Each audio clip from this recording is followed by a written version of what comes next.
Okay, yeah. Hi everyone. So in this video, we are going to talk about AWS API Gateway.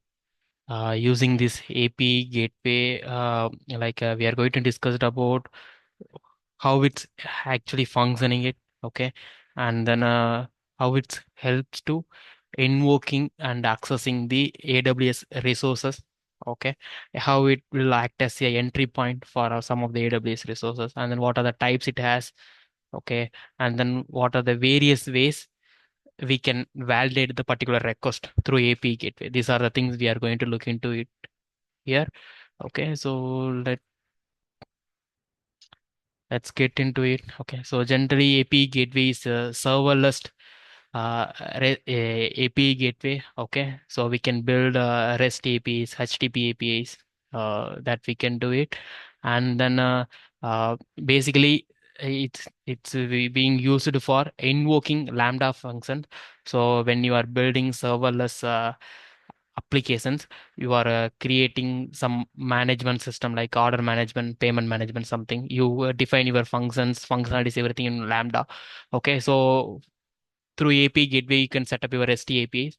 Through that, you can invoke the particular Lambda function that we can do it. Okay, so and then it also support WebSocket, the stateful APIs also it's supporting it. Okay, and then it has the features of rate limiting, so we can constrain how many requests should happen for the particular API. That also we can constrain, and then if the particular request it's reached the particular limit, the certain limit, it will return 429 status code as a too many request status code. Okay, and then it has inbuilt feature to catch the API responses, and then it performs some transformation. It helps to perform some transformation and validate the request, API request and response. We can do it in the API gateway level. Okay, and then it can be integrated with the HTTP endpoints and backend. So we can create HTTP endpoints. We can integrate it with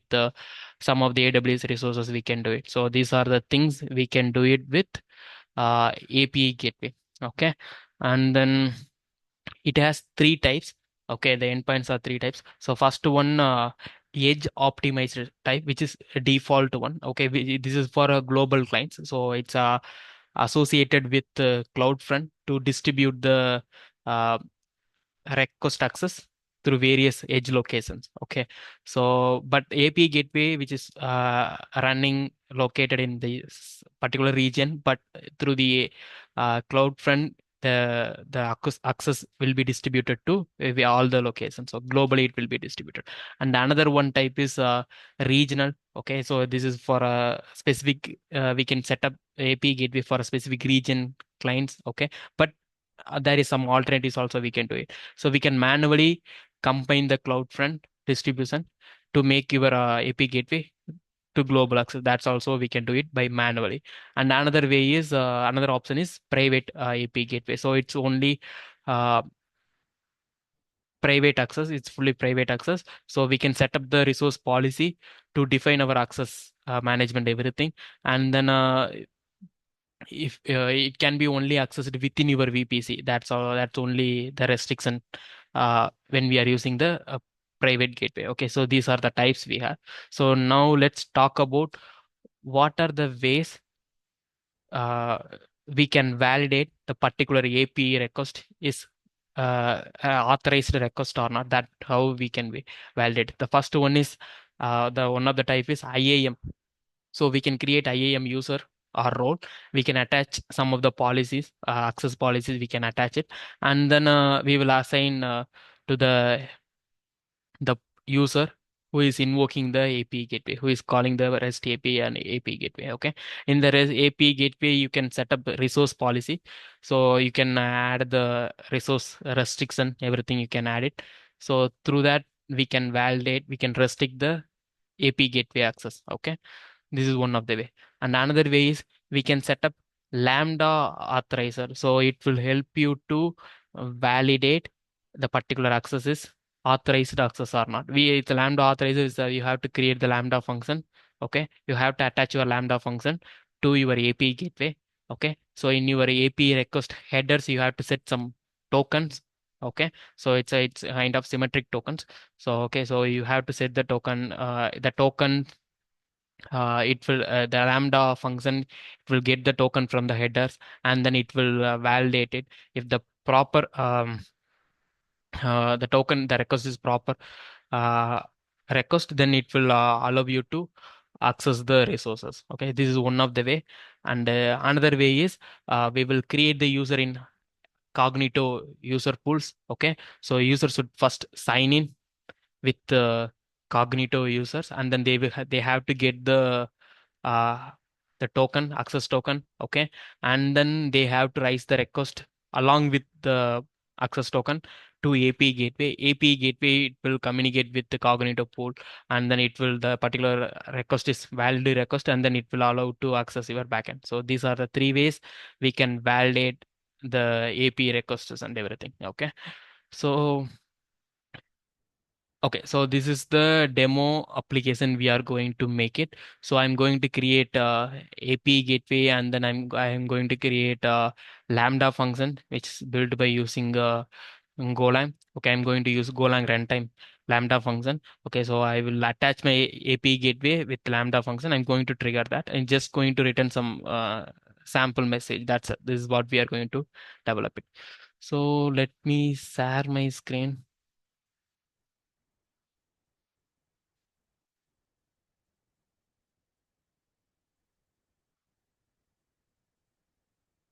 I hope my screen is visible. Yeah, good. So, okay, so in this code, so in the previous session, we discussed about how to create the AWS CDK application for Golang tech stack. Okay, and then the Lambda session also, we discussed about how to create the Lambda function using AWS CDK. In this session, we are going to discuss about how to create the AWS API gateway, and then how we can attach the particular Lambda to API gateway. This is what we are going to discuss about it. Okay. So as we discussed in the previous session, I have a config folder, config file I have here. I mention all the constant variables and everything. I mention it here. Okay. And then I have a Lambda function. So it's a Golang Lambda function. I have it. Okay. So in this Lambda function, I have a main, this will be my entry function. Okay. When I'm using lambda dot start, my my Golang code, it will be converted into the Lambda function. Okay. So when the function is calling, so the Lambda function, the Lambda dot start will call this handle request function will be called, and then it gets the inputs from API gateway. Okay, so API gateway, it has the object to pass the values to your Lambda function. So we can get the values from request body, the payload body, we can get it in query, in URL query also we can get it, and then we can get from params, the URL params also we can get it through this request object, through this event dot this object. So just a second, when we hover over it, we can see. Yeah. So we can access, these are the various the data from various ways we can access the body. From the body data we can get it, and then params data we can get it. Okay, so yeah, this is the purpose of using this events object. Okay, so and then I'm going to pass the name in the um, URL param as a query parameter. Okay, and then so I'm just going to return as a API gateway response. So the body, I'm going to just mention the status is okay, and then welcome to AWS Developer Series, and then the name which I'm passing it. That's it. This is my Lambda function going to do. So now let's go to the AWS CDK function. So in the CDK function, so this is, we already discussed about how to create the, what are the things we have to pass for a CDK Lambda function. Okay, here I define the name. Okay, here I define the runtime. I'm using Golang runtime. Okay, I define the memory size, the timeout. These values I'm getting it from the config file. Okay. So and then the code Path also I mentioned it here. This is also I'm getting it from my config. So let's make it site. Okay. And then the handler. So the handler is it will be my entry file, entry access for my code. I took the build. Okay, I took the build as a name of bootstrap. Okay, so I'm passing that the build file is my handler. Okay, so when the Lambda function invoking, this file will the Lambda will go and check this handler only. It will be checked. Okay, so and then I'm creating the API gateway using API gateway AWS CDK package. So I'm defining my REST API name here. Okay, the stack name along with Lambda REST API, and then I'm just defining the description. That's it. And then here I just created the API resource, and then I'm defining the API path. Okay, so this is my the resource is a set my API path is developer series. Okay, and it will be get method. Okay, so here API gateway Lambda integration, I'm integrating my Lambda handler with the particular REST API. Okay, so I'm defining there is no REST API API key required to invoke this function. Okay, so this is all about creating the API gateway and integrating the API gateway. Okay, now let's deploy the API gateway CDK deploy.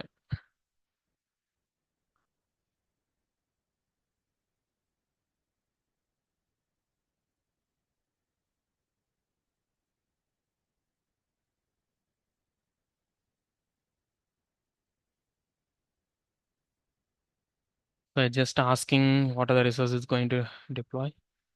So I just mentioned yes.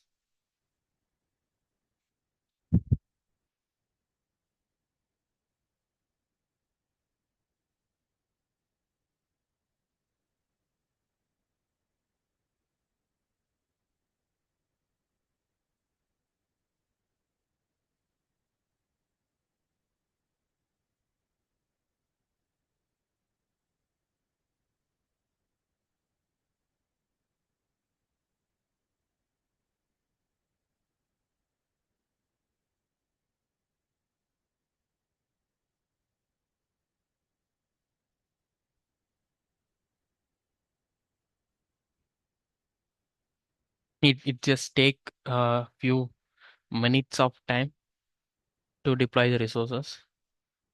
So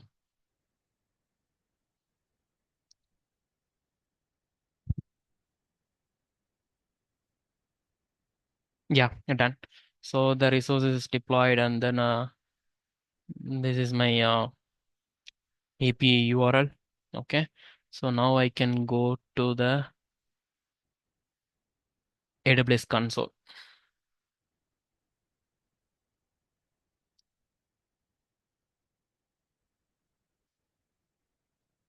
Okay, so I think AWS console is displaying. Yeah, so the API gateway. Let's go to the API gateway.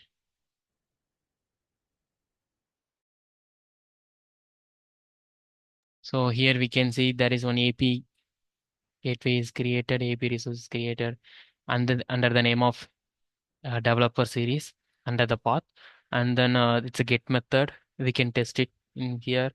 I can pass the params Sadish Kumar. Yeah, so we can get the response say welcome to AWS developer series Sadish Kumar.